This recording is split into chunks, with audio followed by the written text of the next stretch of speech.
یہ کہا جاتا ہے کہ ہمارے امام صاحب نے تمام الجھے ہوئے مسائل کو سلجھایا. اگر وہ نہ ہوتے تو بہت سارے مسائل الجھے ہی رہتے, وہ سلجھتے نہیں. تمام مسائل کو جو الجھے ہوئے تھے انہوں نے یا کر سلجھایا.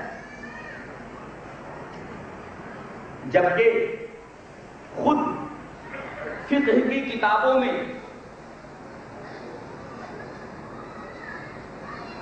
اس کے متضاد بات لکھی ہوئی. سید ابن ابی شریف نے ربط المختار کے اندر اور شامی کے اندر یہ نقل کیا ہے اشعار میں کہ ایک مرتبہ حضرت امام ابو حنیفہ رحمۃ اللہ علیہ سے 9 مسائل پوچھے گئے اور ہر مسئلے کے بارے میں انہوں نے لازمی کہی. مجھے معلوم ہے.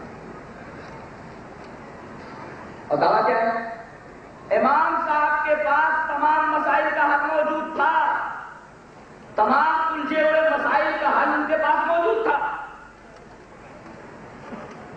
جبکہ اس کے خلاف شافعی میں رد المختار کے اندر بات لکھی ہوئی ہے کہ 9 مسئلے ایک مرتبہ آپ سے دریافت کیے گئے, ان 9 مسئلوں میں آپ نے لادری کا ہر مسئلے کا مجھے معلوم ہے. سید ابن ابی شریف نے اس کو منظوم کیا ہے, کہا کہ حمل الامام ابا حنیفہ دینہ ان قال لا ادری لتسعۃ اسئلہ اطفال اہل الشرک این محلهم وهل الملائکۃ الکرام فضلا ام انبیاء اللہ ثم اللحم من جلالۃ ان یطیب الاکل له والحکم بالخنثى اذا ما بال من فرجیہ معصور الحمار استشکلہ والدهر ما وقت الختان وكلبهم وصف المعلم أي وقت حصل وأجائز نقش الجدار لمسجد من وقفه أم لم يجوز أن يفعل ويزاد عاشرة هل الجن يساء بطاعة كالإنس يوم المسألة. یہ 9 سوالات ہیں جو امام ابو حنیفہ رحمۃ اللہ علیہ سے کیے گئے اور ہر مسئلے کے جواب میں انہوں نے لازمی کہا. مجھے معلوم ہے.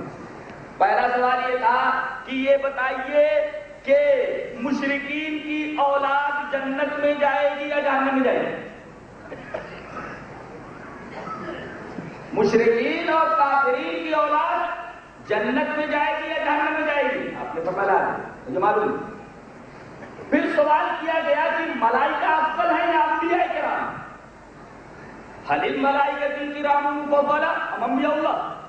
اللہ کے انبیاء یہ زیادہ فضیلت والے ہیں یا فرشتے؟ ان میں افضل کون؟ فرشتے افضل ہیں یا انبیاء؟ فرمایا مجھے معلوم.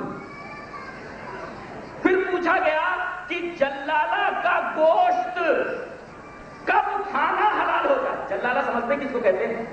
جیسے گائے, بکری, مرغی, کوئی بھی معقول اللحم جانور جس کا گوشت کھانا شریعت میں جائز قرار دیا گیا ہے, وہ گندگی کھانے لگے, حرام چیز کھانے لگے. اب دودھ دینے والی گائے اگر گندگی کھانے لگے, سوال یہ ہے کہ یہ گائے جلالہ ہو گئی ہے, گندگی کھانے لگی ہے, اب اس کو کتنے دنوں تک روکا جائے, اس کے بعد اس کا گوشت یا اس کا دودھ استعمال کیا جائے؟ جلالہ کے بارے میں آپ سے سوال کیا گیا, انا یتیب الاکل، اس کا گوشت کب کھایا جائے؟ معلوم لازم. 3 سوالات.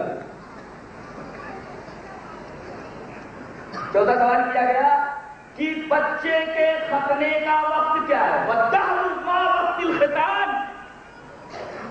بچے کا ختنہ کب کیا جائے, اس کا وقت کیا ہے؟ لازم معلوم نہیں. پھر سوال کیا گیا کہ کتا جو معلم ہو, یعنی جسے ٹرین کیا گیا ہو, اسے کب شکار کے لیے لے کر نکلا جائے؟ ایو وقت حصل, معلم کی صفت یعنی اس کی ٹریننگ کب مکمل ہوتی ہے اور کب اسے شکار کے لیے لے جایا جائے، مجھے معلوم۔ پھر پوچھا گیا کہ مخنث کے بارے میں آپ کا کیا حکم ہے، معلوم ہے۔ کہا کہ گدھے کے جوٹے کے بارے میں آپ کیا بولتے ہیں، گدھا اگر پانی میں منہ ڈالتے کھانے میں منہ ڈالتے، اب گدھے کے جوٹے کے بارے میں آپ کیا بولتے ہیں، بولے معلوم نہیں۔ کہا کہ مسجدوں کو تیل کرنا، مسجدوں کے اندر نقش و نگار کرنا، یہ کیسا ہے، کہا معلوم نہیں۔ پوچھا گیا کہ یہ بتائیے کہ جنات کو کیا قیامت کے دن انسانوں کی طرح ہی بدلا دیا جائے گا، جیسے انسان جنت میں جائیں گے یا جہنم میں جائیں گے، ایسے ہی کیا جنات بھی جنت اور جہنم کے اندر جائیں گے، تو مجھے معلوم۔ پھر یہ دعویٰ کہ ہمارے امام کو تمام الجھے ہوئے مسائل کا حل معلوم تھا، تو آپ نے ایک ہی جگہ پر ان 9 مسائل کے بارے میں لادری کو کہا۔